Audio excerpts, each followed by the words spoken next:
ನಿನ್ನೆ ದಿವಸ ವಾಯುದೇವರ ಮಹತ್ವವನ್ನು ಅನೇಕ ವೇದಗಳು, ಉಪನಿಷತ್ತುಗಳು ಹಾಗೆ ಪುರಾಣಗಳು ಅಲ್ಲಲ್ಲಿ ಏನು ವಾಯುದೇವರ ಮಹಿಮೆಯನ್ನು ಕೊಂಡಾಡ್ತಾ ಇದೆ, ಆ ಎಲ್ಲ ಮಹಿಮೆಗಳನ್ನು ನಮಗೆ ಸಂಗ್ರಹದ ಮೂಲಕವಾಗಿ ಸಂಗ್ರಹಿಸಿಕೊಟ್ಟಂತಹ ಮಹಾನುಭಾವರಾದಂತಹ ಶ್ರೀಪಾದರಾಜರ ಅದ್ಭುತ ಕೃತಿಗಳಲ್ಲಿ ಒಂದಾದಂತಹ ಮಧ್ವನಾಮದಲ್ಲಿ ಹನುಮಂತನ ಅವತಾರದ, ವಾಯುದೇವರ ಅವತಾರ ಹಾಗೂ ಹನುಮಂತನ ಅವತಾರದ ವಿಶ್ಲೇಷಣೆಯನ್ನು ಕಾಣ್ತಾ ಇದ್ದೇವೆ. ಹನುಮಂತ ದೇವರು ರಾಮಚಂದ್ರನ ಸೇವೆಗಾಗಿ ಹುಟ್ಟಿರ್ತಕ್ಕಂತಹ ಮಹಾನುಭಾವರು.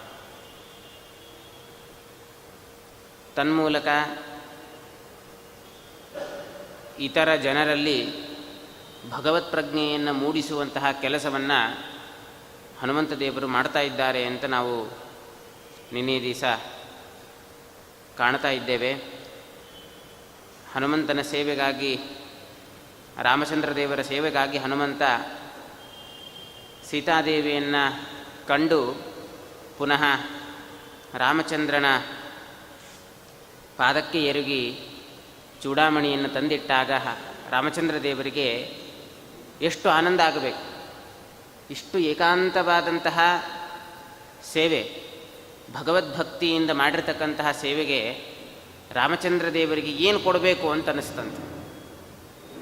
ನಾವೆಲ್ಲ ದೇವರ ಹತ್ರ ನಾನಾ ವಿಧವಾದಂತಹ ಸೇವೆಯನ್ನು ಮಾಡಿಸಿದಾಗ ನಾವು ಪ್ರಶ್ನೆ ಮಾಡ್ತೀವಿ, ದೇವರಿಗೆ ಏನು ನಮಗೇನು ಕೊಡ್ತೀಯ ಅಂತ. ನಮಗೇನು ಕೊಡ್ತೀವಿ, ಇಷ್ಟು ದೊಡ್ಡ ಸೇವೆ ಮಾಡಿಸಿದರೆ ನಮಗೇನು ನೀನು ಫಲ ಕೊಡ್ತೀಯ ಅಂತ ಕೇಳ್ತೇವೆ. ಆದರೆ ಭಕ್ತಿಯಿಂದ ಸೇವೆ ಮಾಡಿದಂತಹ ಹನುಮಂತ ದೇವರ ಸೇವೆಗೆ ಮೆಚ್ಚಿದಂತಹ ರಾಮಚಂದ್ರ ದೇವರಿಗೆ ಏನು ಕೊಡಬೇಕು ಅಂತ ಒಂದು ದೊಡ್ಡ ಜಿಜ್ಞಾಸೆ ಉಂಟಾಯಿತು. ರಾಮೋಪಿ ನಾಣ್ಯದನುದಾತು ಮಮುಷ್ಯ ಯೋಗ್ಯಂ ಅತ್ಯಂತ ಭಕ್ತಿಭರಿತಸ್ಯ ವಿಲಕ್ಷ್ಯ ಕಿಂಚಿತ್. ಏನು ಕೊಡಬೇಕು? ರಾಮೋಪಿ ನಾಣ್ಯದನುದಾತು, ರಾಮಚಂದ್ರ ದೇವರಿಗೆ ಇವನ ಭಕ್ತಿಗೆ ಸಮಾನವಾಗಿರ್ತಕ್ಕಂತಹ ಯಾವ ಫಲವನ್ನು ನನ್ನಿಂದ ಕೊಡಲಿಕ್ಕೆ ಆಗ್ತಾ ಇಲ್ಲ, ಯಾವುದೂ ಇಲ್ಲ ಅಂತ. ಏನು ಸಂಪತ್ತು ಬೇಕು, ಏನು ಬೇಕು, ಯಾವುದನ್ನು ಕೂಡ ಇವನ ಭಕ್ತಿಗೆ ಅದು ಸರಿಸಮಾನವಾಗಿರ್ತಕ್ಕಂಥದ್ದಲ್ಲೇ ಅಲ್ಲ ಅಂತ. ಇದು ಹನುಮಂತ ದೇವರ ಭಕ್ತಿಗೂ, ರುಜುಭಕ್ತಿಗೂ ಮತ್ತು ಪಾಮರರ ಭಕ್ತಿಗೂ ಇರತಕ್ಕಂಥ ವ್ಯತ್ಯಾಸ. ಆದ್ದರಿಂದ ಅಷ್ಟು ಭಕ್ತಿಯಿಂದ ಮಾಡಿರ್ತಕ್ಕಂತಹ ಹನುಮಂತ ದೇವರಿಗೆ ಏನು ಮಾಡಿದ ಕೊನೆಗೆ? ಹಾಗಾದರೆ ಎಲ್ಲ ಉತ್ತಮ, ಜಗತ್ತಿನಲ್ಲಿ ಅತ್ಯುತ್ತಮವಾದಂತಹ ಸಂಪತ್ತನ್ನು ಕೊಡಬೇಕು ಅವನಿಗೆ. ಅದು ಯಾವುದು? ತನಗಿಂತಲೂ ಕೂಡ ಅತ್ಯುತ್ತಮವಾದಂತಹ ಒಂದು ಸಂಪತ್ತು ಯಾವುದೂ ಇಲ್ಲ. ತನಗಿಂತವಾದಂತಹ ಒಂದು ದೊಡ್ಡ ಬಹುಮಾನ ಇನ್ನು ಜಗತ್ತಿನಲ್ಲಿ ಯಾವುದನ್ನೂ ಕೊಡಲಿಕ್ಕಾಗೋದಿಲ್ಲ. ಏನು ಕೊಡಬೇಕು?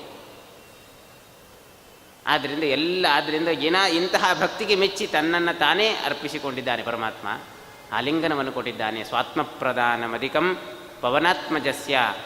ಆದ್ದರಿಂದ ತನ್ನನ್ನು ತಾನೇ ಭಗವಂತನ ಅವನಿಗೆ ಕೊಟ್ಟಿದ್ದಾನೆ ಅಂತಂದರೆ ಹನುಮಂತ ದೇವರ ಭಕ್ತಿಯನ್ನು ನಾವು ಎಷ್ಟಿದೆ ಅಂತ ಅರ್ಥ ಮಾಡಿಕೊಳ್ಬೇಕಾಗತ್ತೆ.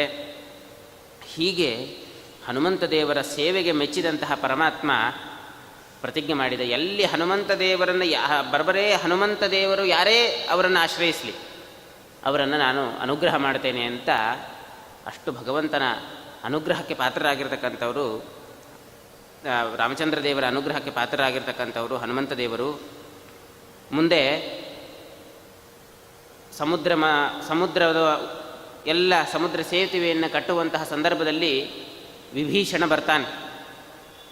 ವಿಭೀಷಣ ಬಂದಾಗ ಎಲ್ಲ ಇತರ ಕಪಿಗಳೆಲ್ಲರೂ ಕೂಡ ಆ ವಿಭೀಷಣ ರಾವಣನ ತಮ್ಮ ಆದ್ದರಿಂದ ಅವನನ್ನು ಸಂಹಾರ ಮಾಡಬೇಕು, ಶತ್ರು ಕಡೆಯಿಂದ ಬರ್ತಾ ಇದ್ದಾನೆ ಅಂತ ಎಲ್ಲರೂ ಘೋಷಣೆ ಕೂಗ್ತಾ ಇದ್ದಾಗ ಆ ಸಂದರ್ಭದಲ್ಲಿ ರಾಮಚಂದ್ರ ದೇವರು ಹೇಳ್ತಾರೆ, ಹನುಮಂತನಿಗೆ ಯಾರು ಹಿತಗಳು ಯಾರು ಶತ್ರುಗಳು ಅಂತ ಸರಿಯಾಗಿ ಗೊತ್ತಿದೆ. ಅವನ ಮಾತನ್ನು ಕೇಳ್ತೀನಿ, ಅವನು ಯಾರನ್ನು ನಂಬು ಅಂತ ಹೇಳ್ತಾನೋ ಅವನನ್ನು ನಂಬುತ್ತೇನೆ. ಹನುಮಂತನನ್ನು ಕೇಳ್ತಾನೆ, ಇಲ್ಲ ಇವನು ಸದ್ಭಕ್ತನಾಗಿರ್ತಕ್ಕಂಥವನು, ಭಗವದ್ಭಕ್ತನಾಗಿರ್ತಕ್ಕಂಥವನನ್ನು, ಇವನನ್ನು ಸ್ವಾಮಿ ಸ್ವೀಕಾರ ಮಾಡು ಅಂತ ಹೇಳಿದಾಗ ಅವನನ್ನು ರಾಮಚಂದ್ರ ದೇವರು ಅನುಗ್ರಹವನ್ನು ಮಾಡ್ತಾರೆ. ಈ ಪ್ರಸಂಗದಿಂದ ನಾವು ಗಮನಿಸಬೇಕಾದದ್ದೇನು? ಇಂತಹ ಪ್ರಸಂಗಗಳು ಅನೇಕ ರಾಮಾಯಣದಲ್ಲಿ ನಮಗೆ ಕಂಡು ಬರ್ತದೆ. ಸುಗ್ರೀವನನ್ನು ಅನುಗ್ರಹ ಮಾಡಿದ್ದು ಹನುಮಂತನಿಗೋಸ್ಕರ, ಸ ಮಾರುತಿ ಕೃತೆ ರವಿಜಂ ರವರಕ್ಷ ಅಂತ ಆಚಾರ್ಯರು ತಾತ್ಪರ್ಯ ನಿರ್ಣಯದಲ್ಲಿ ಹೇಳ್ತಾರೆ. ಸುಗ್ರೀವನನ್ನು ಯಾಕೆ ರಕ್ಷಣೆ ಮಾಡಿದ ರಾಮಚಂದ್ರ ದೇವರು ಅಂತಂದರೆ ಮಾರುತಿ ಕೃತೆ ಅಂತ, ವಾಯುದೇವರಿಗೋಸ್ಕರ ಹನುಮಂತನಿಗೋಸ್ಕರ ರಕ್ಷಣೆ ಮಾಡಿದ್ದವಂತ. ಹನುಮಂತನ ಬೆಂಬಲ, ಹನುಮಂತನ ಸಹಕಾರ ಯಾರಿಗಿರ್ತದೋ ಅವರಿಗೆ ಸಂಪೂರ್ಣವಾಗಿ ಅನುಗ್ರಹವನ್ನು ಮಾಡ್ತಾನೆ ಅನ್ನೋದಕ್ಕೆ ನಮಗೆ ಅನೇಕ ದೃಷ್ಟಾಂತಗಳು, ಉದಾಹರಣೆಗಳು ನಮಗೆ ಇತಿಹಾಸಗಳಲ್ಲಿ ಗೊತ್ತಾಗುತ್ತೆ. ವಾಸ್ತವಿಕವಾಗಿ ರಾಮಚಂದ್ರ ದೇವರಿಗೆ ಯಾರ ಸಹಾಯ ಅಪೇಕ್ಷೆಯೂ ಇಲ್ಲ. ತಾನೇ ಹೋಗಿ ಸೀತೆಯನ್ನು, ರಾವಣನ ಸಂಹಾರ ಮಾಡಿ ಸೀತೆಯನ್ನು ಕರೆದುಕೊಂಡು ಬರ್ಬೋದಾಗಿತ್ತು. ಆದರೆ ಸುಗ್ರೀವನಿಗೆ ಅಭಯವನ್ನು ಕೊಟ್ಟು ಸುಗ್ರೀವನಿಗೆ ರಾಜ್ಯವನ್ನು ಕೊಡಿಸುವಂತಹ ಕೆಲಸವನ್ನು ಯಾಕೆ ಮಾಡಿದ? ಶ್ರೀಮದ್ ಆಚಾರ್ಯರು ತಾತ್ಪರ್ಯ ನಿರ್ಣಯದಲ್ಲಿ ಉಲ್ಲೇಖ ಮಾಡ್ತಾರೆ, ನಿಜವಾಗಿಯೂ ಕೂಡ ರಾಮನಿಗೆ ಒಂದು ವೇಳೆ ಸಹಕಾರನೇ ಬೇಕು ಅಂತ ಇಟ್ಟುಕೊಂಡ್ರೂ ಕೂಡ ಸುಗ್ರೀವನನ್ನು ಸಖ್ಯವನ್ನು ಬೆಳೆಸುವ ಅವಶ್ಯಕತೆ ಇದ್ದಿಲ್ಲಂತೆ. ಮತ್ತು ಯಾರ ಸಖ್ಯವನ್ನು ಬೆಳೆಸ್ಬೋದಾಯಿತು? ನೇರವಾಗಿ ವಾಲಿಯ ಕಡೆಗೆ ಬಂದರೆ ವಾಲಿ ಪರಮ ಭಗವದ್ಭಕ್ತ, ಆದ್ದರಿಂದ ಅವನ ಸಹಕಾರದಿಂದ ರಾವಣನ ಅಧೀನದಲ್ಲಿರ್ತಕ್ಕಂತಹ ಸೀತೆಯನ್ನು ಸುಲಭವಾಗಿ ಕರ್ಕೊಂಡು ಬರ್ತಾ ಇದ್ದ ವಾಲಿ. ಆದರೆ ಹಾಗೆ ಮಾಡಲಿಲ್ಲ. ಮತ್ತೇನು ಮಾಡಿದ? ಸೀತೆಯನ್ನು ಕರೆದುಕೊಂಡು ಬರಬೇಕು ಅನ್ನೋ ಜವಾಬ್ದಾರಿಯನ್ನು ಸುಗ್ರೀವನಿಗೆ ವಹಿಸಿ ಸುಗ್ರೀವನಿಗೆ ಅಭಯ ಪ್ರದಾನವನ್ನು ಮಾಡಿದ. ಯಾಕೆ ಅಂತಂದರೆ ಸ ಮಾರುತಿ ಕೃತೆ, ಹನುಮಂತ ದೇವರಿಗೋಸ್ಕರ. ಹನುಮಂತ ದೇವರು ಈ ಪಕ್ಷದಲ್ಲಿದ್ದಾರೆ ಅನ್ನೋ ಉದ್ದೇಶದಿಂದ ಸೂರ್ಯನ ಮಗನಾಗಿರ್ತಕ್ಕಂತಹ ಸುಗ್ರೀವನನ್ನು ರಕ್ಷಣೆ ಮಾಡಿದರು. ಇಂದ್ರನ ಮಗನಾಗಿರ್ತಕ್ಕಂತಹ ವಾಲಿಯನ್ನು ನಿಗ್ರಹ ಮಾಡಿದ.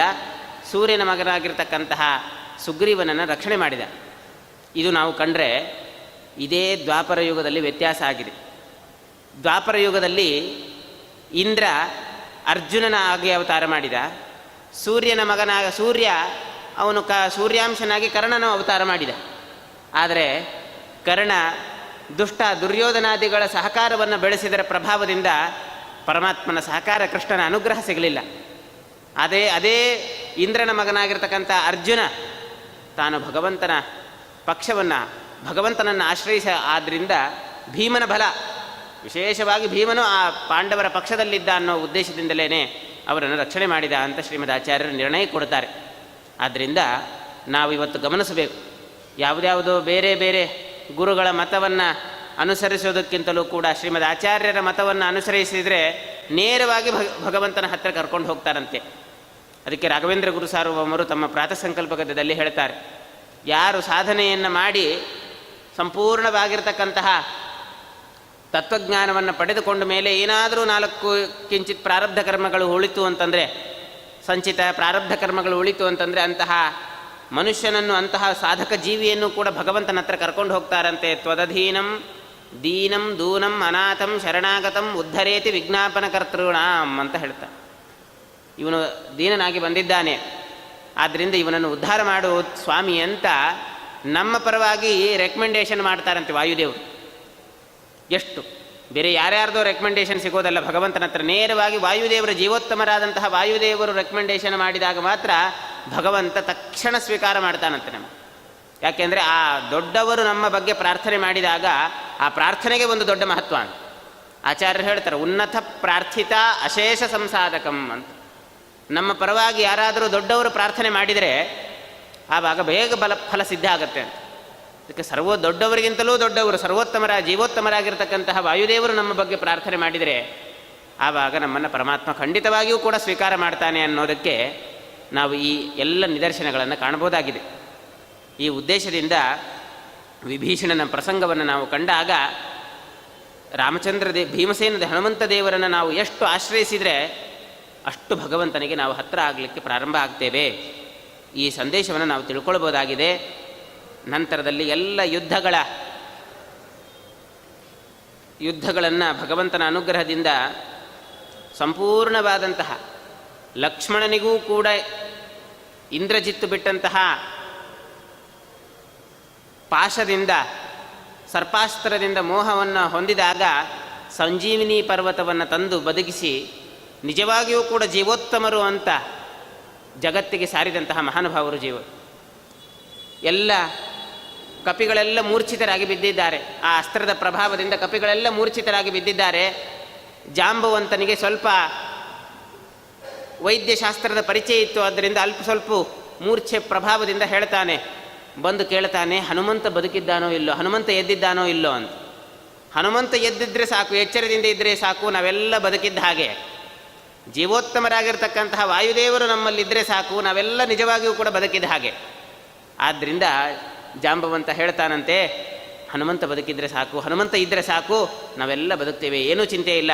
ಹನುಮಂತನಿಗೆ ಹೇಳ್ತಾನೆ, ಸಂಜೀವಿನಿ ಪರ್ವತವನ್ನು ತೆಗೆದುಕೊಂಡು ಬರಬೇಕು, ಎಲ್ಲರಿಗೂ ಕೂಡ ಈ ಪಾಶಾಸ್ತ್ರದ ಈ ಮೋಹದವನ್ನು ಕಳೀಲಿಕ್ಕೆ ಸಾಧ್ಯವಾಗತ್ತೆ ಅನ್ನೋ ಹೇಳಿದಾಗ ತಕ್ಷಣದಲ್ಲೇನೆ ಎಲ್ಲರ ಮೋಹವನ್ನು ಪರಿಹಾರ ಮಾಡಲಿಕ್ಕೋಸ್ಕರ ಸಂಜೀವಿನಿ ಪರ್ವತವನ್ನು ತಂದಿದ್ದಾನೆ. ಇದು ಒಂದರ್ಥ. ಆದರೆ ಹನುಮಂತ ದೇವರು ಮಧ್ವಾಚಾರ್ಯರಾಗಿ ನಮಗೆಲ್ಲ ಇವತ್ತೆಲ್ಲ ನಾವು ಮೋಹವನ್ನು ಹೊಂದಿದ್ದೇವೆ. ರಾಕ್ಷಸರ ಅಸ್ತ್ರಗಳು ಅಂತಂದರೆ ಇತರ ಮತಗಳ ಬಾಣಗಳು ಅಂತಂದರೆ ಅವರ ಮಾತುಗಳೇ ಒಂದು ದೊಡ್ಡ ಬಾಣಗಳು. ಅದರಿಂದ ಎಲ್ಲ ಸಮ್ಮೋಹಿತವಾಗಿರ್ತಕ್ಕಂತಹ ನಮ್ಮ ಜ್ಞಾನ ಇದರಿಂದ ಏನಾಗಿದೆ, ಅಂಧಕಾರ ತುಂಬಿದೆ. ಅದರಿಂದ ಮೂರ್ಛಿತರಾಗಿದ್ದೇವೆ, ನಾವು ಬದುಕಿದ್ರೂ ಕೂಡ ಮೋಹಗೊಂಡು ಬದುಕಿದ್ದೇವೆ. ಆದ್ದರಿಂದ ಸಂಜೀವಿನಿ ಪರ್ವತದಂತಹ ಬ್ರಹ್ಮಸೂತ್ರ ಭಾಷ್ಯಾದಿಗಳ ಮೂಲಕ ನಮಗೆ ಉತ್ತಮವಾಗಿರ್ತಕ್ಕಂತಹ ಅನುಗ್ರಹವನ್ನು ಮಾಡಿರ್ತಕ್ಕಂಥವರು ವಾಯುದೇವರು ಅಂತ ನಾವು ಕಾಣಬಹುದಾಗಿದೆ. ಹೀಗೆ ಆ ಯುದ್ಧದ ಕಾಲದಲ್ಲೂ ಕೂಡ ಅನೇಕ ವಿಧವಾಗಿರ್ತಕ್ಕಂತಹ ಚಾತುರ್ಯವನ್ನು ತೋರಿಸಿರ್ತಕ್ಕಂಥವರು ಹನುಮಂತ ದೇವರು. ಕೊನೆಗೆ ಎಲ್ಲ ಕಪಿಗಳನ್ನು ಕೂಡಿಕೊಂಡು ಅಯೋಧ್ಯ ಪಟ್ಟಣಕ್ಕೆ ಬರ್ತಾರೆ. ಅಯೋಧ್ಯ ಪಟ್ಟಣದಲ್ಲಿ ದೊಡ್ಡ ರಾಮಚಂದ್ರ ದೇವರ ಪಟ್ಟಾಭಿಷೇಕದ ಮಹೋತ್ಸವ. ಎಲ್ಲರಿಗೂ ಬಹಳ ಆನಂದ, ಎಲ್ಲರಿಗೂ ಆನಂದ. ಬೇಕಾದಷ್ಟು ದಿನಗಳ ಕಾಲ ಕಪಿಗಳೆಲ್ಲರೂ ಕೂಡ ವಾಸ ಮಾಡಿದ್ರಂತೆ. ರಾಮಚಂದ್ರ ದೇವರ ಒಂದು ಔದಾರ್ಯ ಅಷ್ಟು. ಯಾರು ಇವತ್ತೆಲ್ಲ ನಾವೇನು ಮಾಡ್ತೇವೆ, ಬೇಕಾದಷ್ಟು ಉಪಕಾರವನ್ನು ಪಡೀತೇವೆ ಬೇರೆಯವರಿಂದ. ಆ ಉಪಕಾರವನ್ನು ಪಡೆದ ಮೇಲೆ, ಫಲವನ್ನು ಸಿಕ್ಕಿದ ಮೇಲೆ ಉಪಕಾರ ಮಾಡಿದವ್ರನ್ನೂ ಮಾಡ್ತೇವೆ, ಆ ಉಪಕಾರವನ್ನು ಮರೆತು ಹೋಗ್ತೇವೆ. ಆದರೆ ರಾಮಚಂದ್ರ ದೇವರು ಹಾಗೆ ಮಾಡಲಿಲ್ಲ. ಎಲ್ಲ ಕಪಿಗಳನ್ನು ಅಯೋಧ್ಯೆಗೆ ಕರ್ಕೊಂಡು ಹೋಗ್ತಾರಂತೆ. ಕರ್ಕೊಂಡು ಹೋಗಿ ಅಲ್ಲೆಲ್ಲ ಅನೇಕ ದಿನಗಳ ಕಾಲ ಅವರಿಗೆಲ್ಲ ವಾಸ ಮಾಡಲಿಕ್ಕೆ ಏನು ಭಕ್ಷ್ಯ ಭೋಜ್ಯಗಳು ಬೇಕಾದಷ್ಟು ವೈಭೋಗಗಳನ್ನು ಕಪಿಗಳಿಗೆ ಅಯೋಧ್ಯ ಪಟ್ಟಣದಲ್ಲಿ ತೋರಿಸಿಕೊಡ್ತಾರೆ ರಾಮಚಂದ್ರ ದೇವರು. ಆ ಸಂದರ್ಭದಲ್ಲಿ ಪಟ್ಟಾಭಿಷೇಕದ ಮಹೋತ್ಸವ ನಡೀತಾ ಇದೆ. ಕೇಳಿದಾಗ ಸೀತಾದೇವಿಗೆ ಹೇಳ್ತಾನೆ. ಸೀತಾದೇವಿಗೂ ಕೂಡ ಎಷ್ಟು ಮಹತ್ವ, ಹನುಮಂತ ದೇವರ ಭಕ್ತಿಯ ಪರಾಕಾಷ್ಠತೆಯನ್ನು ತೋರಿಸಬೇಕು ಅನ್ನೋ ಉದ್ದೇಶದಿಂದ ರಾಮಚಂದ್ರ ದೇವರು ಹೇಳ್ತಾರೆ, ಈ ಮಾಲೆಯನ್ನು, ಒಂದು ದೊಡ್ಡ ಮಾಲೆಯನ್ನು ಸೀತಾದೇವಿಗೆ ಕೊಡ್ತಾನೆ. ಇದು ಯಾರಿಗೆ ನಿನಗೆ ಬಹಳ ಪ್ರೇಷ್ಠೋನ, ಅತ್ಯಂತ ಪ್ರೀತಿಪಾತ್ರರಾಗಿರ್ತಕ್ಕಂಥವರಿಗೆ ಈ ಮಾಲೆಯನ್ನು ಕೊಡು ಅಂತ ಹೇಳ್ತಾರೆ. ಯಾರಿಗೆ ಕೊಡಬೇಕು ಅವಳು? ಅದಕ್ಕೆ ಅನನ್ಯ ಭಕ್ತಿಯಿಂದ ಸೇವೆ ಮಾಡಿ ರಾಮಚಂದ್ರ ದೇವರಿಗೆ ತನ್ನ ಸಂದೇಶವನ್ನು ಮುಟ್ಟಿಸಿದಂತಹ ಯಾವ ನಿರ್ವ್ಯಾಜವಾಗಿರ್ತಕ್ಕಂತಹ ಭಕ್ತಿ, ಯಾವ ಫಲಾಪೇಕ್ಷೆನೂ ಇದ್ದಿಲ್ಲ. ಆದ್ದರಿಂದ ಅಂತಹ ಹನುಮಂತ ದೇವರಿಗೆ ಅದಕ್ಕೆ ಹೇಳ್ತಾರೆ, ರಾಜ್ಯಾಭಿಷೇಕೆ ವಸಿತೇತ್ರ ಸೀತಾ ಪ್ರೇಷ್ಠಾಯನಸ್ತಾಂ ಭಜತಾಂ ದಿಶೇತಿ ರಾಮಸ್ಯ ವಾಣ್ಯಾ ಮಣಿಮಂಜುಮಾಲಾ ವ್ಯಾಜೇನ ದೀರ್ಘಾಂ ಕರುಣಾಂಬಬಂಧ. ಸೀತಾದೇವಿ ಇದೊಂದು ನೆವ ಆಯಿತು ಅಷ್ಟೇ. ಮಾಲೆಯನ್ನು ಕೊಡು ಅಂತ ಹೇಳ್ತಕ್ಕಂಥದ್ದು ಇದು ನೆವ ಆಯಿತು ಅಷ್ಟೇ. ಮುಖ್ಯವಾಗಿ ಹನುಮಂತ ದೇವರಲ್ಲಿ ದೀರ್ಘವಾದಂತಹ ಕರುಣೆಯನ್ನು ಇಟ್ಲಂತೆ. ಅತ್ಯಂತ ಪ್ರೀತಿಪಾತ್ರರಾಗಿರ್ತಕ್ಕಂತಹ ಹನುಮಂತ ದೇವರಿಗೆ ನಿರ್ವ್ಯಾಜವಾಗಿರ್ತಕ್ಕಂತಹ ಭಕ್ತಿಯನ್ನು ಸಲ್ಲಿಸಿರ್ತಕ್ಕಂತಹ ಅವರಿಗೆ ನಾನು ಏನೂ ಕೊಡಲಿಕ್ಕೆ ಸಾಧ್ಯ ಇಲ್ಲ. ಇದರ ಮೂಲಕ ನನ್ನ ದೀರ್ಘವಾಗಿರ್ತಕ್ಕಂತಹ ಕರುಣೆ ಅದು ನನ್ನ ಹನುಮಂತ ದೇವರಿಗೆ ಇರ್ತದೆ ಅನ್ನೋ ಉದ್ದೇಶದಿಂದ ಹೇಳಿದ್ದಂತೆ. ಕೇಳಿದಾಗ ಹೇಳ್ತಾನೆ ಹನುಮಂತ, ಇಷ್ಟಾದರೂ ಏನು ಕೇಳಿದ? ಪ್ರೇಷ್ಠೋ ನ ರಾಮಸ್ಯ ಬಭೂವ ತಸ್ಮಾನ್ ನ ರಾಮರಾಜ್ಯೇ ಸುಲಭಂಚ ಕಿಂಚಿತ್ ತತ್ಪಾದ ಸೇವಾರತಿರೇಶ ನೈಚ್ಛತ್ ತಥಾಪಿ ಭೋಗಾನ್ನನು ಸಾ ವಿರಕ್ತಿ.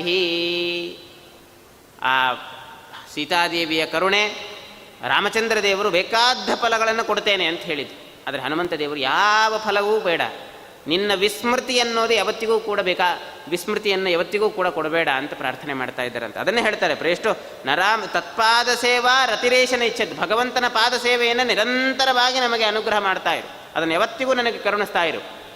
ಇದನ್ನು ಏಕಾಂತ ಭಕ್ತರು ಇದನ್ನೇ ಕೇಳ್ತಾರೆ. ಅವರು ಏಕಾಂತಾನಾಂ ನ ಕಸ್ಯಚಿತ್ ಅರ್ಥೇ ನಾರಾಯಣೋ ದೇವ ಸರ್ವಮನ್ಯತ್ತದರ್ಥಕಂ ಅಂತ. ಭಗವಂತನಿಗೋಸ್ಕರ ನಾವು ಏನಾದರೂ ಫಲವನ್ನು ಪಡೆಯಬೇಕು ಅಂದರೆ ಅದು ಭಗವಂತನ ಅನುಗ್ರಹ ಆಗುತ್ತೆ ಅನ್ನೋ ಉದ್ದೇಶದಿಂದ ಮಾತ್ರ ಸ್ವೀಕಾರ ಮಾಡ್ತಾರೆ ಹೊರತಾಗಿ ಅವನ ಒಂದು ಚ್ಯುತಿಯನ್ನು ಬಿಟ್ಟು ಯಾವ ಫಲದ ಅಪೇಕ್ಷೆಯನ್ನು ಕೂಡ ಏಕಾಂತರ ಭಕ್ತರು ಮಾಡ್ತಕ್ಕಂಥವರಲ್ಲ.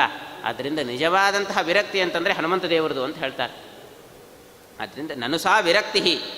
ಹೀಗೆ ಹನುಮಂತನ ಅವತಾರದಲ್ಲಿ ನಾವು ಕಂಡಾಗ ಜೀವನದ ಪೂರ್ತಿಗೂ ರಾಮನ ಒಂದು ತತ್ವವನ್ನು ಎಲ್ಲರಿಗೂ ಕೂಡ ಮನೆಮುಟ್ಟುವಂತೆ ಸಾರಿರ್ತಕ್ಕಂಥವರು ಹನುಮಂತ ದೇವರು. ತನ್ಮೂಲಕ ಅವರ ಭೀಮಸೇನ ದೇವರ ಅವತಾರದಲ್ಲೂ ಕೂಡ ನಾವು ಅದನ್ನೇ ಕಾಣ್ತೇವೆ.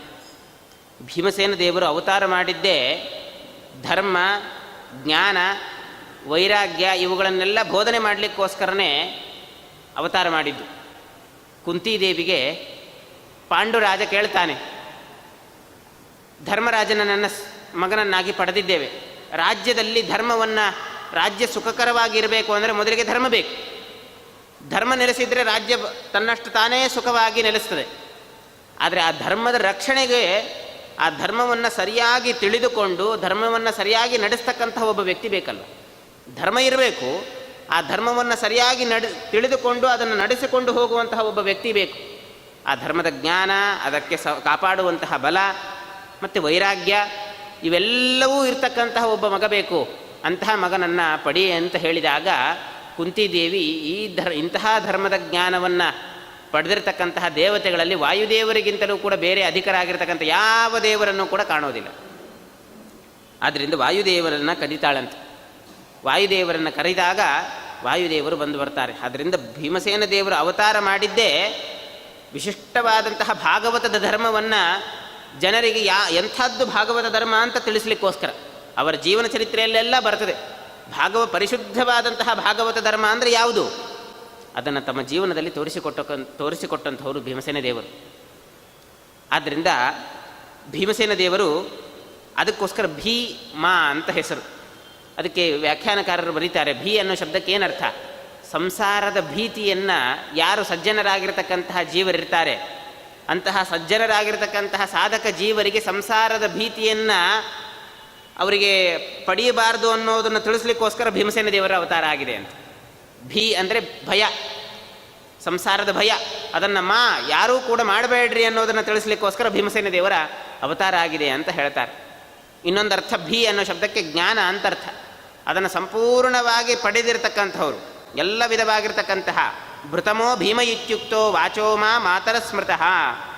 ಭೃತನೋ ಭೀಮ, ಭೃತನ ಅಂದರೆ ಜ್ಞಾನ, ಒಳ್ಳೆ ಜ್ಞಾನವನ್ನು ಸಂಪಾದನೆ ಮಾಡಿರ್ತಕ್ಕಂಥವ್ರು. ಋಗಾದಿಗಳನ್ನು ಹೇಳ್ತಾರೆ, ಋಗಾದ್ಯ ಇತಿಹಾಸಶ್ಚ ಪುರಾಣಂ ಪಂಚರಾತ್ರಕಂ ಪ್ರೋಕ್ತ ಸಪ್ತಶಿವಾಸ್ತತ್ರ ಸ್ಥಯೋ ಭೀಮಸ್ತತ ಸ್ಮೃತಃ. ಇತರೆ ಭಾಷ್ಯದಲ್ಲಿ ಆಚಾರ್ಯರು ಉದಾಹರಣೆ ಮಾಡಿಕೊಡ್ತಾರೆ.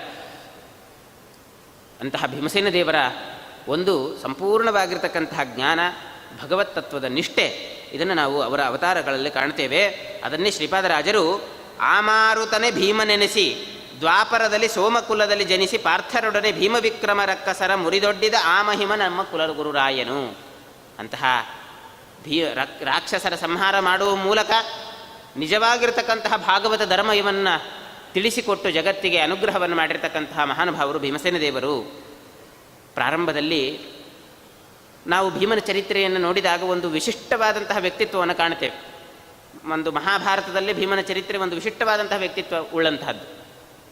ಯಾಕೆ ಅಂತಂದರೆ ಬಾಲ್ಯದಿಂದಲೇ ಕೌರವರ ಒಂದು ಟಾರ್ಗೆಟ್ ಎಲ್ಲ ಭೀಮಸೇನ ದೇವರ ಮೇಲೆ. ಯಾಕಿಷ್ಟೆಲ್ಲ ಭೀಮಸೇನ ದೇವರ ಮೇಲೆ ಅಂತಂದರೆ ಕೌರವರಿಗೆ ಬಹಳ ಭೀಮನ ಹೆದರಿಕೆಯನ್ನು ಬಿಟ್ಟರೆ ಇನ್ನು ಯಾರ ಪಾಂಡವರ ಹೆದರಿಕೆಯೂ ಇದ್ದಿಲ್ಲ. ಎಲ್ಲರ ಹೆದರಿಕೆ ಕೌರವರ ಶಕುನಿಗೆ ಮೊದಲೇ ದುರ್ಯೋಧನ, ದುಶ್ಯಾಸನ ಎಲ್ಲರಿಗೂ ಕೂಡ ಭೀಮಸೇನ ದೇವರ ಹೆದರಿಕೆ. ಏನಾದರೂ ಮಾಡಿ ಇವನನ್ನು ಸೋಲಿಸಿ ತನ್ಮೂಲಕ ನಾವು ರಾಜ್ಯವನ್ನು ವಶಪಡಿಸಿಕೊಳ್ಬೇಕು ಅಂತ ಒಂದು ದೊಡ್ಡ ಚಿಂತನೆಯನ್ನು ನಡೆಸಿರ್ತಕ್ಕಂಥವ್ರು. ಆದರೆ ಈ ಒಂದು ಭಾವನೆಯನ್ನು ಹುಟ್ಟಿಸ್ಲಿಕ್ಕೆ ಕಾರಣನಾಗಿರ್ತಕ್ಕಂಥವನು ಭೀಮಸೇನ ದೇವರು ಅಂತ ಹೇಳ್ತಾರೆ ಆಚಾರ್ಯ. ಅವರಲ್ಲಿ ಭೀಮಸೇನ ದೇವರ ದ್ವೇಷ ಬರಲಿಕ್ಕೆ ಕಾರಣನಾಗಿರ್ತಕ್ಕಂಥವನು ಭೀಮಸೇನ ದೇವರೇ. ಯಾಕೆ ತನ್ನಲ್ಲಿ ತಾನು ದ್ವೇಷ ಬೆಳೆಸಿಕೊಂಡ ಅಂತಂದರೆ ಅದಕ್ಕೆ ವಾಯುಸ್ತುತಿಯಲ್ಲಿ ನಾವು ಒಂದು ಮಾತನ್ನು ಕಾಣ್ತೇವೆ. ತತ್ವಜ್ಞಾನ ಮುಕ್ತಿಭಾಜ ಸುಖಯ ಸಿಹಿ ಗುರೋ ಯೋಗ್ಯತಾ ತಾರತಮ್ಯ ಆಧತ್ಸೆ ಮಿಶ್ರಬುದ್ಧಿಂ ಸ್ತ್ರೀಧಿವ ನಿರಯಭೂ ಗೋಚರಾನ್ ನಿತ್ಯವದ್ಧಾನ್ ತಾಮಿಸ್ರಾನ್ ಧಾದಿಕಾಕ್ಯೆ ತಮಸಿ ಸುಬಹುಲಂ ದುಃಖಯಸ್ಯನ್ಯಥಾಜ್ಞಾನ್ ತಮಸಿ ಸುಬಹುಲಂ ದುಃಖಯಸ್ಯನ್ಯಥಾಜ್ಞಾನ್. ಸಂಪೂರ್ಣವಾಗಿ ಅವರವರ ಜೀವರ ಯೋಗ್ಯತೆಯನ್ನು ಅಳೆದಿರತಕ್ಕಂತಹ ಮಹಾನುಭಾವರಲ್ಲಿ ಜೀವೋತ್ತಮರಾಗಿರ್ತಕ್ಕಂಥ ವಾಯುದೇವರೇ ಮೊದಲು. ಆದ್ದರಿಂದ ತಮೋಯೋಗ್ಯರಾಗಿರ್ತಕ್ಕಂತಹ ಜೀವರಿಗೆ ತಮಸ್ಸಿಗೆ ಕಳಿಸಬೇಕು ಅಂದರೆ ನಿಜವಾಗಿ ಅವರಿಗೆ ಸಾಧನೆ ಮಾಡಿಸಬೇಕಲ್ವ. ಸಜ್ಜನರಿಗೆ ಯಾವ ರೀತಿಯಾಗಿ ಮೋಕ್ಷಕ್ಕೆ ಸಾಧನೆಯನ್ನು ಮಾಡಿಸ್ತಕ್ಕಂತಹ ಪಣವನ್ನು ತೊಟ್ಟಿರ್ತಕ್ಕಂಥವರು, ದುರ್ಜನರಿಗೆ ತಮಸ್ಸಾಧನೆಯನ್ನು ಮಾಡಿಸಬೇಕು ಅನ್ನೋ ಪಣವನ್ನು ತೊಟ್ಟಿರ್ತಕ್ಕಂಥವರು ವಾಯುದೇವರು. ಅದಕ್ಕೋಸ್ಕರ ತಮಸ್ಸಿಗೆ ಮುಖ್ಯವಾದಂತಹ ಸಾಧನೆ ಯಾವುದು ಅಂತಂದರೆ ಅದಕ್ಕೆ ಹೇಳ್ತಾರೆ, ಭಗವಂತನಲ್ಲಿ ಮತ್ತು ಭಗವದ್ಭಕ್ತರಲ್ಲಿ ದ್ವೇಷವೇ ಒಂದು ದೊಡ್ಡ ಸಮಸ್ಸಾಧನೆ ಅಂತ. ಇದನ್ನು ಮಾಡಿಸಬೇಕಾಗಿದೆ ಅವರಲ್ಲಿ. ದ್ವೇಷ, ಅಸೂಯೆ ಇವೆಲ್ಲ ಹುಟ್ಟಿದಾಗ ಮೋಕ್ಷಕ್ಕೆ ತಮಸ್ಸಿಗೆ ಬೇಕಾದಷ್ಟು ಸಾಧನೆ ಸಂಪಾದನೆ ಮಾಡಿಕೊಳ್ತಾನೆ ಅಂತವನು.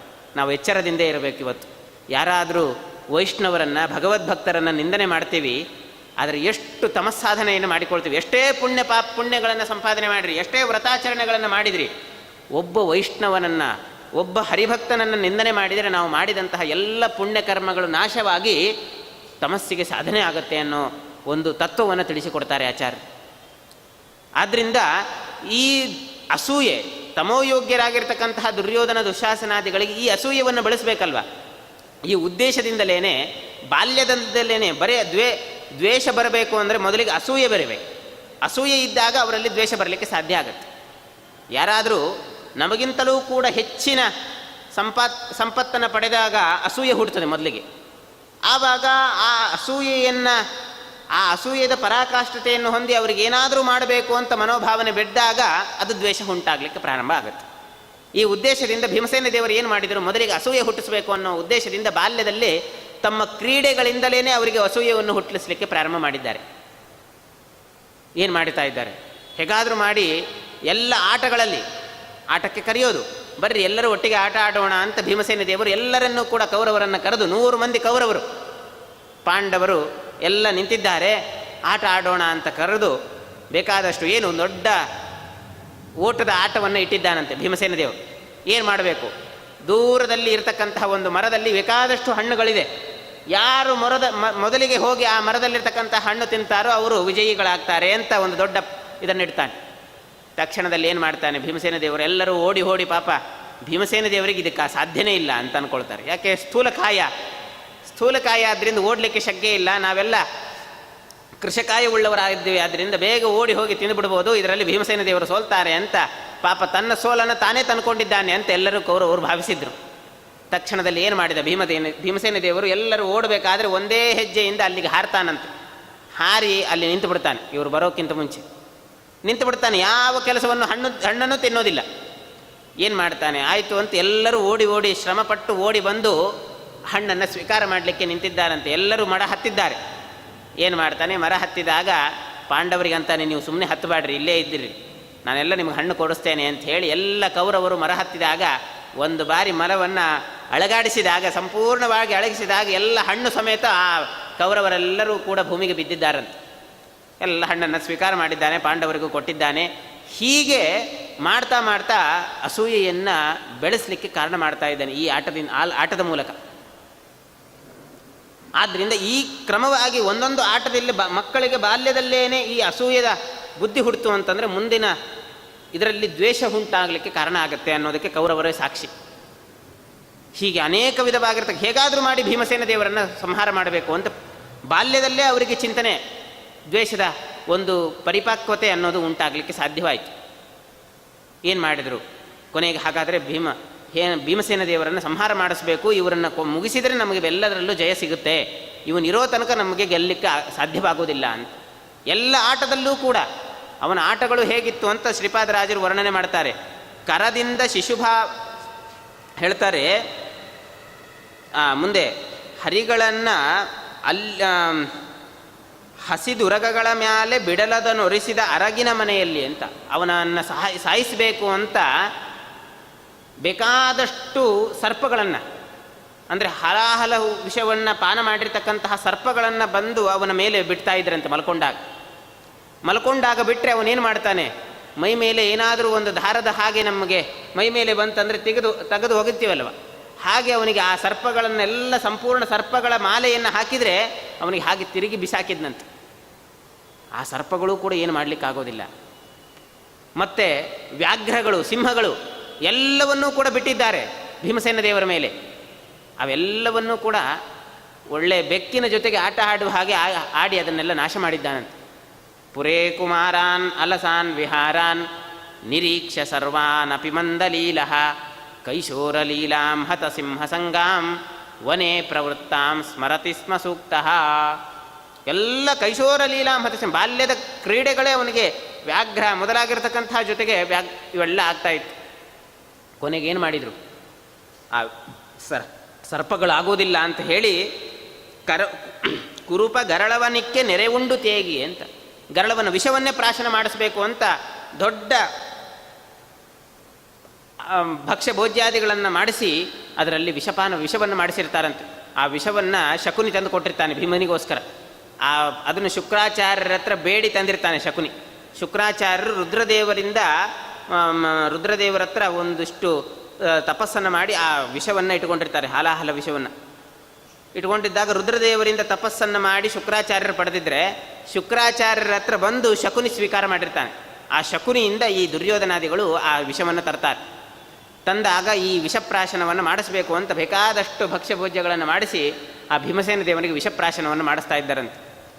ಯಾವ ವಿಷದ ಒಂದು ಚರಟದ ಭಾಗವನ್ನು ರುದ್ರದೇವರು ಪಡೆದಿದ್ದರು, ಆ ಭಾಗದ ಒಂದು ಸ್ವಲ್ಪ ಭಾಗವನ್ನು ಮಾತ್ರ ಇವರಿಗೆ ಕೊಟ್ಟು ಈ ಅಡಿಗೆಯಲ್ಲಿ ಹಾಕಿದರೆ ಇವ್ರಿಗೇನಾಗಬೇಕು, ಸಂಪೂರ್ಣ ವಿಷಪ್ರಾಶನವನ್ನೇ ಮಾಡಿರ್ತಕ್ಕಂಥ ಮಹಾನುಭಾವರು ಇವರಿಗೆ. ಯಾವ ಬಾಧೆಯೂ ಆಗಲಿಲ್ಲ, ಸಂಪೂರ್ಣವಾಗಿ ಅದನ್ನು ಉಂಡು ತೇಗಿಬಿಟ್ರಂತೆ ಭೀಮಸೇನ ದೇವರು, ಏನೂ ಆಗಲಿಲ್ಲ. ಅದನ್ನೇ ಕುರುಪ ಗರಳವ ನಿರ್ಕೆ ನೆರೆ ಉಂಡು ತೇಗಿ ಅಂತ ಹೇಳಿ ಸಂಪೂರ್ಣವಾಗಿ ಇದನ್ನು ಸಂಪೂರ್ಣವಾಗಿ ಅದನ್ನು ಸ್ವೀಕಾರ ಮಾಡಿಕೊಂಡು ಆ ಅನ್ನವನ್ನು ಉಂಡಿದ್ದಾರಂತೆ. ಇನ್ನಿಷ್ಟೂ ಹೆಚ್ಚಿನ ದ್ವೇಷವನ್ನು ಬೆಳೀಲಿಕ್ಕೆ ಕಾರಣರಾಗಿದ್ದಾರೆ. ನಂತರದಲ್ಲಿ ಆಯಿತು, ಹಾಗಾದರೆ ಇವರಿಗೆ ಜೀವಂತ ಸಮಾಧನೆ ಮಾಡಬೇಕು, ಇವನನ್ನು ಯಾವ ವಿಷದಿಂದಲೂ ಯಾವ ಆಯುಧದಿಂದಲೂ ಸಂಹಾರ ಮಾಡಲಿಕ್ಕೆ ಆಗೋದಿಲ್ಲ, ಜೀವಂತ ಸಮಾಧಿ ಮಾಡಬೇಕು ಅಂತ ಅರಗಿನ ಮನೆಯಲ್ಲಿ ಹಾಕಿ ಎಲ್ಲ ಪಾಂಡವರನ್ನು ಕೂಡ ಇಟ್ಟಿದ್ದಾರೆ. ಅರಗಿನ ಮನೆಯಲ್ಲಿ ಬೆಂಕಿ ಹಚ್ಚಿ ಇವರನ್ನು ಸುಡಬೇಕು ಅಂತ ಏನು ಮಾಡಿದ, ಅರಗಿನ ಮನೆಯಲ್ಲಿ ತನ್ನ ಯೋಗ ದೃಷ್ಟಿಯಿಂದ ಎಲ್ಲ ತಿಳಿದುಕೊಂಡು ಸಂಪೂರ್ಣವಾಗಿ ಸುರಂಗ ಮಾರ್ಗದಿಂದ ಬಂದು ಗಂಗಾ ನದಿಯ ದಡಕ್ಕೆ ಬಂದು ಸೇರ್ತಾನೆ. ಇದನ್ನು ಬಹಳ ಸುಂದರವಾಗಿ ವರ್ಣನೆ ಮಾಡ್ತಾರೆ. ಏನಿದರ ಅಭಿಪ್ರಾಯ, ಯಾವತ್ತಿಗೂ ಮಹಾಭಾರತದ ಒಂದೊಂದು ಪ್ರಸಂಗವನ್ನು ನಾವು ಬರೇ ಕಥೆ ಅಂತ ಚಿಂತನೆ ಮಾಡಬಾರ್ದು ಅಂತ ಹೇಳ್ತಾರೆ ಆಚಾರ್ಯರು. ಇದು ಒಂದು ದೊಡ್ಡ ಆಧ್ಯಾತ್ಮಿಕ ತತ್ವವನ್ನು ಬೋಧನೆ ಮಾಡ್ತಕ್ಕಂತಹ ಒಂದು ಪ್ರಸಂಗಗಳು ಅಂತ ಚಿಂತನೆ ಮಾಡಬೇಕಂತ. ಏವಂ ಅಧ್ಯಾತ್ಮನಿಷ್ಠಂ ಹಿ ಭಾರತಂ ಪರಿಚಕ್ಷತೆ ಅಂತ ಹೇಳ್ತಾರೆ. ಆಧ್ಯಾತ್ಮಿಕವಾದಂಥ ಒಂದು ತತ್ವ ಸಂದೇಶವನ್ನು ನೀಡಲಿಕ್ಕೋಸ್ಕರ ಮಹಾಭಾರತ ಹೊರಟಿದೆ ಅಂತ. ಏನು ಅರಗಿನ ಮನೆಯನ್ನು ಸಂಪೂರ್ಣವಾಗಿ ಸುಟ್ಟಂತಹ ದುರ್ಯೋಧನಾದಿಗಳು ಒಳಗಡೆ ಇರತಕ್ಕಂತಹ ಪಾಂಡವರು ಸುರಕ್ಷಿತವಾಗಿ ಬಂದು ಗಂಗಾ ನದಿಯ ದಡಕ್ಕೆ ಸೇರಿದ್ದಾರೆ ಅಂತಂದರೆ ಏನರ್ಥ ಅಂತಂದರೆ ಅದಕ್ಕೆ ನಾರಾಯಣ ಪಂಡಿತಾಚಾರ್ಯರು ಬಹಳ ಸುಂದರವಾಗಿ ಹೇಳ್ತಾರೆ ಇದರ ಅಭಿಪ್ರಾಯವನ್ನು. ದಗ್ಧ್ವಾಪುರಂ ಯೋಗ ಬಲಾತ್ ಸ ನಿರ್ಯನ್ ಧರ್ಮ ನಿವಸ್ವಾನ್ ಸಹಜಾನ್ ದಧಾನಃ ಅಧಾರಿ ಭಾವೇನ ಜಗತ್ಸು ಪೂಜ್ಯೋ ಯೋಗೀವ ನಾರಾಯಣ ಮಾಸಸಾದ. ಏನರ್ಥ ಇದಕ್ಕೆ ಬಹಳ ಅದ್ಭುತವಾಗಿ ವರ್ಣನೆ ಮಾಡ್ತಾರೆ. ಒಬ್ಬ ಯೋಗಿ ಜ್ಞಾನಿಯಾಗಿರ್ತಕ್ಕಂತಹ ವ್ಯಕ್ತಿ ತಾನು ಈ ಸಂಸಾರದ ಜಂಜಾಟಕ್ಕೆ ಒಳಗಾಗಿ ಯೋಗ ತನ್ನ ಎಲ್ಲ ವಿಧವಾಗಿರ್ತಕ್ಕಂತಹ ಪುಣ್ಯ ಕರ್ಮ ಶ್ರವಣ ಮನನ ಇವೆಲ್ಲವನ್ನೂ ಸ್ವೀಕಾರ ಮಾಡಿಕೊಂಡು ತನ್ನ ಪ್ರಾಣವನ್ನು ತಾನೇ ಬ್ರಹ್ಮನಾಡಿಯ ಮೂಲಕ ಉತ್ಕ್ರಮಣ ಮಾಡಿಕೊಂಡು ಪರಮಾತ್ಮನ ಪಾದವನ್ನು ಸೇರ್ತಾನಲ್ವಾ, ಇದೇ ಒಂದು ದೊಡ್ಡ ಸಂದೇಶ ಅಂತ ಹೇಳ್ತಾ ಇದ್ದಾರೆ. ಇದೇ ಒಂದು ದೊಡ್ಡ ಸಂದೇಶ. ಏನರ್ಥ ಅಂತಂದರೆ ಭೀಮಸೇನ ದೇವರು ಪಂಚಪಾಂಡವರನ್ನು 4 ಮಂದಿ ಉಳಿದ ಅಣ್ಣ ತಮ್ಮಂದಿರನ್ನು ಕರೆದುಕೊಂಡು ಹೋಗಿ ಕುಂತಿದೇವಿಯನ್ನು ಕೂಡ ಕರೆದುಕೊಂಡು ಹೋಗಿ ಸುರಂಗದ ಮಾರ್ಗದ ಮೂಲಕ ಬಂದರು ಅಂತಂದರೆ ನಮ್ಮ ಜೀವನದಲ್ಲಿ ಇದು ಎಲ್ಲರ ಜೀವನದಲ್ಲೂ ಇದು ನಡೀತಾ ಇದೆ ಅಂತ. ಇದನ್ನು ವಾಯುದೇವರು ತಾವು ಎಲ್ಲ ಜೀವನದಲ್ಲಿಯೂ ಕೂಡ ಇದನ್ನು ತಾನು ಮಾಡ್ತಾ ಇದ್ದೇನೆ ಅಂತ ಜಗತ್ತಿಗೆ ತೋರಿಸಿಕೊಟ್ರಂತೆ. ಏನರ್ಥ ಅಂತಂದರೆ ನಮ್ಮಲ್ಲಿರ್ತಕ್ಕಂತಹ ಒಂದೊಂದು ಗುಣಗಳು ಇದು ಪಂಚಪಾಂಡವರ ಪ್ರತೀಕ ಅಂತ. ನಮ್ಮಲ್ಲಿರ್ತಕ್ಕಂಥ ಏನಾದರೂ ಸ್ವಲ್ಪ ಪುಣ್ಯ ದಾನ ಧರ್ಮಗಳು ಪುರಾಣ ಶ್ರವಣ ಇತ್ಯಾದಿಗಳನ್ನು ಮಾಡಿದರೆ ಇದು ಧರ್ಮದ ಪ್ರತೀಕ, ಧರ್ಮರಾಜನ ಪ್ರತೀಕ, ಧರ್ಮನ ಪ್ರತೀಕ. ಇನ್ನು ನಾವು ಮಾಡಿರ್ತಕ್ಕಂತಹ ಜ್ಞಾನವನ್ನು ಸಂಪಾದನೆ, ಪುರಾಣಗಳಿಂದ ಜ್ಞಾನ ಸಚ್ಚಾಸ್ತ್ರವನ್ನು ಅಧ್ಯಯನ ಅಥವಾ ಸ್ವಲ್ಪ ಆದರೂ ಏನಾದರೂ ವೈರಾಗ್ಯ ಭಕ್ತಿ ಏನಾದರೂ ಮಾಡಿದರೆ ಇದು ಭೀಮಸೇನ ದೇವರ ಪ್ರತೀಕ. ಇನ್ನು ನಾವು ಮಾಡಿರ್ತಕ್ಕಂಥ ಪುರಾಣ ಎಲ್ಲವೂ ಕೂಡ ಇದು ಅರ್ಜುನನ ಪ್ರತೀಕ, ಅರ್ಜುನ ಶ್ರವಣದ ಪ್ರತೀಕ ಅಂತ ಹೇಳ್ತಾರೆ.